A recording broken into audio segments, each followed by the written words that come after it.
আসসালামু আলাইকুম ওরহমাতুল্লাহ বারাকাতু। আবারও হাসনাত আবদুল্লাহ গাড়ি ভরে টাক চাপা দিয়ে তাকে দুনিয়া থেকে বিদায় করে দেওয়ার চেষ্টা করেছেন যাত্রাবাড়িতে।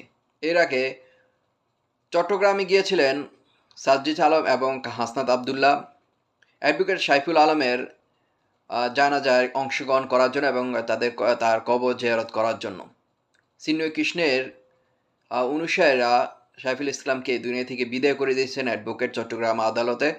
সেটা আপনারা সকলেই জানেন। তো তারা সেখানে গিয়েছেন জানাজায় অংশগ্রহণ করার জন্য। সেখান থেকে হাসনাত আবদুল্লাহ এবং সাজ্জিদ ফিরার পথে তারা চট্টগ্রাম মহাসড়কে হাজী রাস্তার মোড়ে তারা দুর্ঘটনা কবলে মানেই হচ্ছে যে তাদেরকে টাক চাপা দেওয়া হয়, এই দুনিয়া থেকে বিদায় দেওয়ার একটি চক্র চালা হয়। তারপর রেশ না কাটতেই আবারও ঢাকা যাত্রাবাড়িতে হাসনাত আবদুল্লাহ গাড়ি বহরে পিছন থেকে